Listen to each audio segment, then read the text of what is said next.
ক্লাসে ঢোকার সাথে সাথে মুলার গন্ধ পেট পাত দিছে। সত্যি করে বলতো আমাকে। স্যার এইটা আপনি কি কইলেন?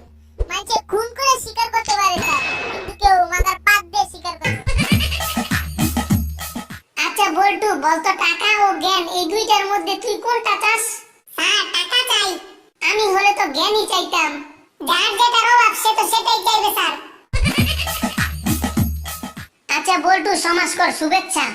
সুবার পেটে আমার বাচ্চা স্বীকারোক্তি সমাজ। আচ্ছা ডার্টি ওয়ার্ড দিয়ে একটি বাক্য রচনা করো তো। ঘুম থেকে উঠতে দেরি হওয়াতে সময় মতো স্কুলে আসার পথে আমাকে দৌড়াতে হয়েছিল। বাক্যটিতে তো ডার্টি ওয়ার্ড একটিও নেই। মানে স্যার দৌড়ানোর সময় অনেকগুলো পাত দিচ্ছিলাম।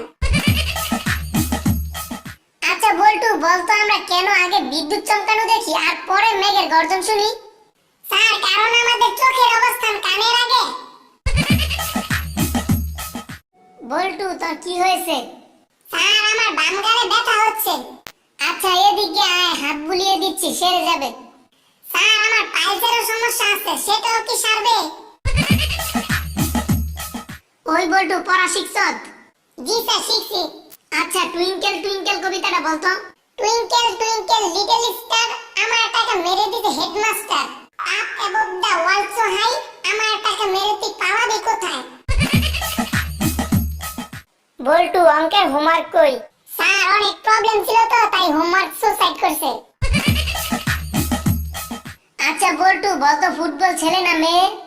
স্যার ফুটবল মেয়ে। কি বলিস, কিভাবে? কারণ স্যার একটা বলের পিছনে 22 জন দৌড়ায় তাই। এবার বলতো ছেলেটি গাছ থেকে পড়ে গিয়ে পা ভেঙেছে, এখানে গাছটি কোন পদ হবে? ক্যান্সার বিপদ। চোখ আর ক্যামেরার তো বেশ মিল, পার্থক্যটা কোথায় বলতো দেখি বল্টু?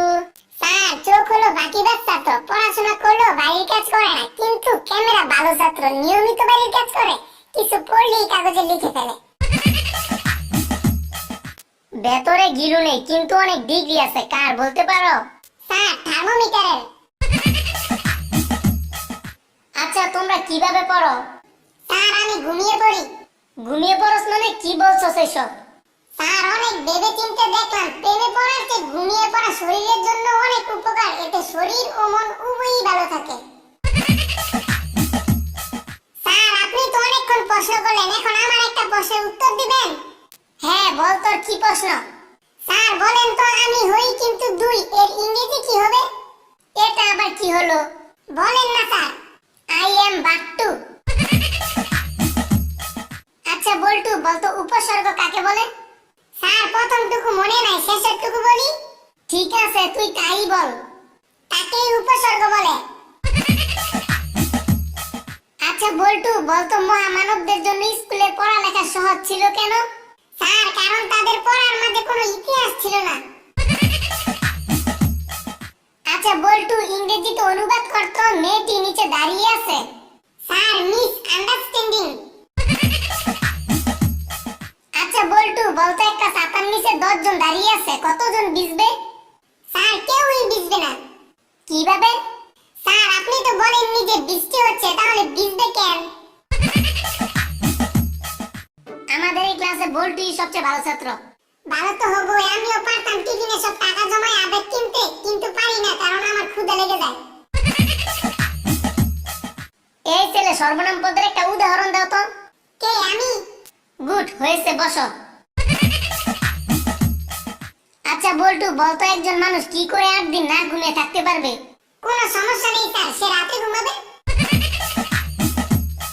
তোমার কি সব সময় সিদ্ধান্ত নিতে দ্বিধা হয়? না স্যার। হ্যাঁ স্যার। কই না তো। আচ্ছা এবার বলতো কোন জিনিসটি দেখতে একটি অর্ধেক আপেলের মতো? স্যার আপেলের বাকি অর্ধেকটি।